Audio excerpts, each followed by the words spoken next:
GK with એમમાં આપ સૌનું સ્વાગત છે. મિત્રો, આજના વિડીયોમાં આપણે જીસીઆરટી આધારિત એમસીક્યુ જોઈશું, જેમાં આપણે સામાજિક વિજ્ઞાનના પાઠ્યપુસ્તક આધારિત ખૂબ જ અગત્યના પ્રશ્નો આવરી લીધેલા છે. આવનાર બધી પરીક્ષાઓ માટે મોસ્ટ આઈએમપી રહેશે, કેમ કે જીસીઆરટી અને એનસીઆરટીમાંથી પ્રશ્નો છે તે વારંવાર પૂછાતા હોય છે. છેલ્લે તમારી ટેસ્ટ પણ લેવામાં આવે છે, તો વિડીયો વ્યવસ્થિત જોવો અને ટેસ્ટ આપી તમે તમારું નોલેજ પણ ચેક કરી શકો છો.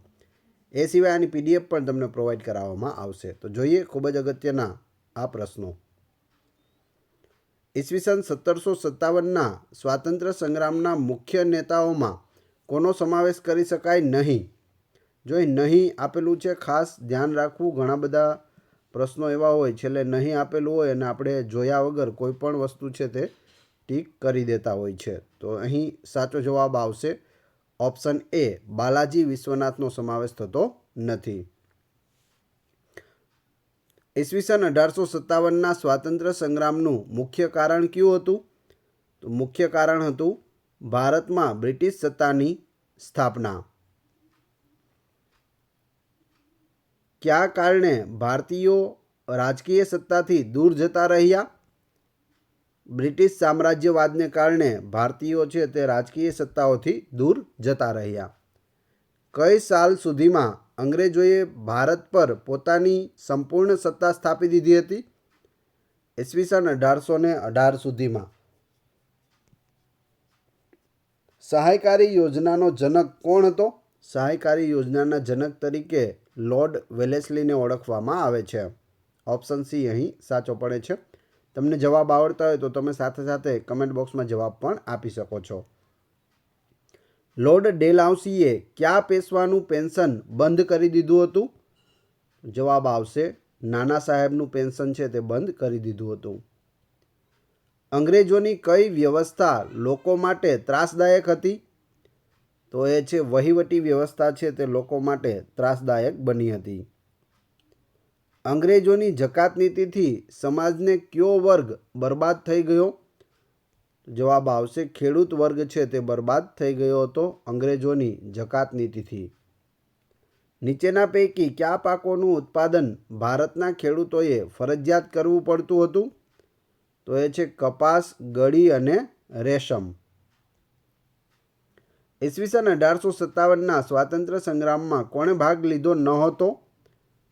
તો જવાબ આવશે શિક્ષિતોએ ભાગ લીધો ન હતો. એ સિવાય દેશી રાજાઓએ, જમીનદારોએ અને ખેડૂતોએ ભાગ લીધો હતો. ઈસવીસન 1857ના સ્વાતંત્ર્ય સંગ્રામની સૌપ્રથમ શરૂઆત કોણે કરી હતી? ભારતીય સૈનિકોએ કરી હતી શરૂઆત. અંગ્રેજ સરકારે સૈનિકો માટે કઈ નવી રાઇફલ ઉપયોગમાં લેવાનું નક્કી કર્યું હતું? Enfield rifle. સૌપ્રથમ કયા પ્રાંતના સિપાહીઓએ એનફિલ્ડ રાઇફલના કારતૂસો વાપરવાનો ઇનકાર કર્યો હતો? બંગાળના જે સૈનિકો હતા તેઓએ એનફિલ્ડ રાઇફલ વાપરવામાં મનાઈ કરી હતી. 29 માર્ચ 1857ના રોજ બંગાળની કઈ છાવણીના સિપાહીઓએ ચરબીવાળા કારતૂસો વાપરવાનો ઇનકાર કર્યો? બરાકપુરના જે સૈનિકો હતા તેઓએ આ કારતૂસો વાપરવાનો ઇનકાર કર્યો હતો. મંગલ પાંડેએ સૌ પ્રથમ કયા અંગ્રેજ અધિકારીની હત્યા કરી હતી? મેજર હ્યુસનની હત્યા છે તે કરી હતી મંગલ પાંડેએ. મંગલ પાંડેને કયા દિવસે ફાંસી આપવામાં આવી હતી? 8 એપ્રિલ 1857ના રોજ મંગલ પાંડેને ફાંસી આપવામાં આવી હતી. 8 એપ્રિલ 1857. ઈસવીસન 1857ના સ્વાતંત્ર્ય સંગ્રામના પ્રથમ શહીદ કોણ બન્યા? મંગલ પાંડે બન્યા હતા. ઈસવીસન 1857ના સ્વાતંત્ર્ય સંગ્રામની ખરી શરૂઆત ક્યારે થઈ હતી? 10 મે 1857ના રોજ થઈ હતી. 10 મે 1857ના રોજ 1857નો સ્વાતંત્ર્ય સંગ્રામ ક્યાં શરૂ થયો હતો? મેરઠમાં શરૂ થયો હતો. મેરઠમાં વિદ્રોહ કર્યા પછી ભારતીય સૈનિકોએ કયા સ્થળ ઉપર કૂચ કરી? દિલ્હી ઉપર કૂચ કરી હતી. ભારતીય સૈનિકોએ કયા સ્થળને સંગ્રામનું મુખ્ય કેન્દ્ર બનાવ્યું? દિલ્હીને સંગ્રામનું મુખ્ય કેન્દ્ર બનાવ્યું હતું.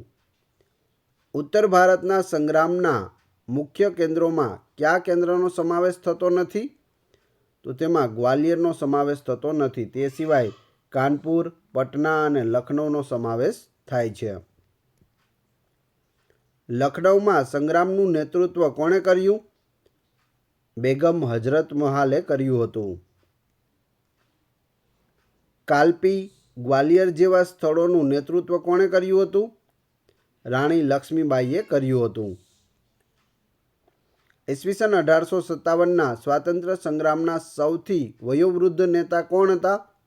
તો તે હતા કુંવરસિંહ. બરેલીમાં સંગ્રામનું નેતૃત્વ કોણે કર્યું હતું? બહાદુર ખાને કર્યું હતું.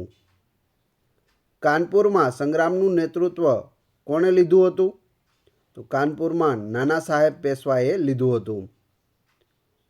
ગુજરાતમાં સંગ્રામનું નેતૃત્વ કોણે કર્યું હતું? ગડબડદાસ મુખીએ કર્યું હતું. ઓપ્શન ડી અહીં સાચો પડે છે. મહીસાગર જિલ્લાના કયા વિસ્તારના આદિવાસીઓએ અંગ્રેજો સામે લડત ચલાવી હતી? મિત્રો, વિડીયો પસંદ આવી રહ્યો હોય તો લાઈક અવશ્ય કરી દેજો અને ચેનલ ઉપર નવા હોય તો ચેનલને સબસ્ક્રાઈબ કરવાનું ના ભૂલશો, જેથી આગળ પણ તમને સારા સારા વિડીયો મળતા રહે. જવાબ આવશે ઓપ્શન એ. પાંડરવાડાના આદિવાસીઓએ મહીસાગર જિલ્લામાં છે તે લડત ચલાવી હતી. ઈસવીસન 1857નો સ્વાતંત્ર્ય સંગ્રામ નિષ્ફળ ગયો એ માટે કયું કારણ ખરું નથી, એટલે કે ખોટું કયું છે? આ ચારમાંથી આ પ્રકારના પ્રશ્નો છે તે પરીક્ષાઓમાં વારંવાર પૂછાય છે. તો અહીં સાચો જવાબ આવશે ઓપ્શન બી, એ ખોટું છે. સંગ્રામના નેતાઓએ શરૂઆતમાં બહુ ઝડપથી વિજય મેળવ્યા ન હતા, એ ખોટું છે. સાચા આપણે જોઈ લઈએ તો સંગ્રામમાં કેન્દ્રીય નેતાગીરીનો અભાવ હતો. કેન્દ્રમાં કોઈ નેતા ન હતા. જ્યારે આપણે આઝાદ થયા ત્યારે કેન્દ્રમાં ગાંધીજી છે તે નેતા હતા, બીડું તેણે સંભાળ્યું હતું. પરંતુ જ્યારે 1857નો સંગ્રામ થયો ત્યારે કેન્દ્રમાં કોઈ નેતા ન હતા. સંગ્રામની શરૂઆત નિશ્ચિત તારીખ કરતાં વહેલી થઈ ગઈ હતી. જે નક્કી કરવામાં આવી હતી તારીખ, તે પહેલાં સંગ્રામની શરૂઆત થઈ ગઈ હતી. બીજું, મોટાભાગના રાજાઓ સંગ્રામથી અલિપ્ત રહ્યા હતા, એટલે સંગ્રામમાં જોડાયા ન હતા. જે એમાંથી અમુક તો અંગ્રેજો સાથે પણ હતા, તેના સાથે રહીને ભારતના લોકો વિરુદ્ધ તેઓ લડ્યા હતા. ઈસવીસન 1857ના સંગ્રામમાં વિજય મેળવ્યા પછી ભારતમાં અંગ્રેજોના શાસનમાં મુખ્ય શું પરિવર્તન આવ્યું? તો તે પરિવર્તન આવ્યું છે બ્રિટિશ પાર્લામેન્ટે ભારતનું શાસન છે તે સંભાળી લીધું હતું. ઈસ્ટ ઇન્ડિયા કંપની પાસેથી કોણે લઈ લીધું? તો બ્રિટિશ પાર્લામેન્ટે ભારતનું શાસન સંભાળ્યું હતું. ઈસવીસન 1857ના સંગ્રામની નિષ્ફળતાનું મુખ્ય કારણ કયું હતું? સંગ્રામમાં કેન્દ્રીય નેતાગીરીનો અભાવ હતો, એ મુખ્ય કારણ હતું. ઇંગ્લેન્ડના કયા રાજ્ય પુરુષે 1857ના સંગ્રામને રાજકીય અને ધાર્મિક બળવો કહ્યો છે? તો એ રાજપુરુષ છે ડિઝરાયલીએ. ડિઝરાયલીએ શું કહ્યું? તો જે 1857નો સંગ્રામ હતો તેને રાજકીય અને ધાર્મિક બળવો છે તે કહ્યો હતો. ઈસવીસન 1857ના સ્વાતંત્ર્ય સંગ્રામની નિષ્ફળતાના જવાબદાર કારણોમાં કયા એક કારણનો સમાવેશ કરી શકાય નહીં, એટલે ખોટું કયું છે? તો જવાબ આવશે ઓપ્શન સી, શીખો અને ગુરખાઓનો છૂપો સહકાર, એ ખોટું છે. સાચા જોઈએ આપણે તો કેન્દ્રીય નેતાગીરીનો અભાવ રહ્યો હતો. અંગ્રેજોની ચડિયાતી લશ્કરી સ્થિતિ હતી. મોટાભાગના રાજાઓ છે તે અલિપ્ત રહ્યા હતા, એટલે જોડાયા ન હતા. નીચે આપેલ ચિત્ર કઈ વિરાંગનાનું છે? તો એ રાણી લક્ષ્મીબાઈનું ચિત્ર હતું. અત્યારે વિડીયોમાં આપણે એડિટ નથી કરેલું, પણ રાણી લક્ષ્મીબાઈનું. નીચેના પૈકી કયું જોડકું યોગ્ય છે? તો 4 જોડકા આપેલા છે, આમાંથી યોગ્ય કયું છે? કમેન્ટ બોક્સમાં જણાવી દેજો. એ, બી, સી કે ડી? સાચો જવાબ આવશે ઓપ્શન એ. કાનપુરમાં નાના સાહેબ, લખનૌમાં બેગમ હજરત, જગદીશપુરમાં કુંવરસિંહજી. તો એ સાચું છે. એ સિવાય ત્રણે ખોટા છે. ઈસવીસન 1857ના સ્વાતંત્ર્ય સંગ્રામનું તાત્કાલિક કારણ નીચેના પૈકી કોને ગણી શકાય? તો તાત્કાલિક કારણ કયું હતું? ચરબીવાળા કારતૂસો. એનફિલ્ડ જે રાઇફલ હતી તેમાં કારતૂસ જે વાપરવામાં આવતી હતી તે ગાય અને ડુક્કરની ચરબીવાળી કારતૂસ હતી, જેથી સિપાહીઓએ અથવા તો સૈનિકોએ પ્રથમ છે તે 1857નો સંગ્રામ શરૂ કરી દીધો હતો. ઈસવીસન 1857ની ઘટનાને કયા લેખકે પ્રથમ સ્વાતંત્ર્ય સંગ્રામ ગણાવ્યો છે? તો એ લેખક છે વી.ડી. સાવરકર. ઈસવીસન 1857ના સ્વાતંત્ર્ય સંગ્રામમાં ક્રાંતિકારીઓએ કોને ભારતના શહેનશાહ તરીકે જાહેર કરવાનું નક્કી કર્યું હતું? બહાદુર શાહ બીજાને ભારતના શહેનશાહ તરીકે જાહેર કરવાનું નક્કી કરવામાં આવ્યું હતું. ઈસવીસન 1857ના સ્વાતંત્ર્ય સંગ્રામમાં અંગ્રેજોનો વિજય થયો કારણ કે એનું કારણ શું હતું? તો અહીં જવાબ આવશે આપેલ પૈકી તમામ. એટલે કે શક્તિશાળી અને આધુનિક સેના તેમની પાસે હતી, તાર ટપાલની વ્યવસ્થા હતી, રેલવેની આધુનિક સેવા પણ હતી. રેલવેનો ઉપયોગ કરીને સૈનિકોને ફટાફટ છે તે એક સ્થળેથી બીજા સ્થળે મોકલી શકતા હતા.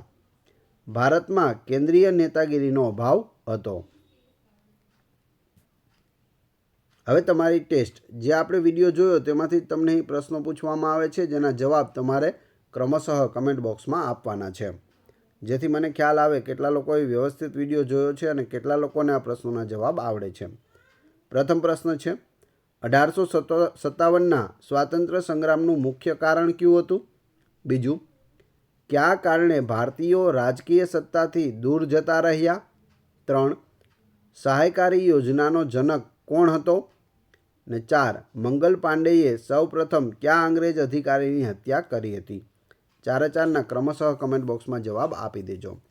આ વિડીયોની PDF મેળવવા માટે તમે GK with AM ચેનલને છે તમે ટેલિગ્રામમાં જોઈન કરી શકો છો, જેની લિંક ડિસ્ક્રિપ્શનમાં પણ આપેલી છે. ત્યાં તમને રોજે રોજ નવી નવી PDF છે તે મળતી રહેશે.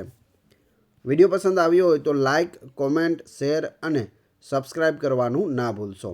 આ ચેનલ ઉપર ઘણા બધા વિડીયો અવેલેબલ છે. તમે ચેનલના નામ ઉપર ક્લિક કરી વિડીયોમાં જઈ બધા જ વિડીયો જોઈ શકો છો. Thanks for watching my video.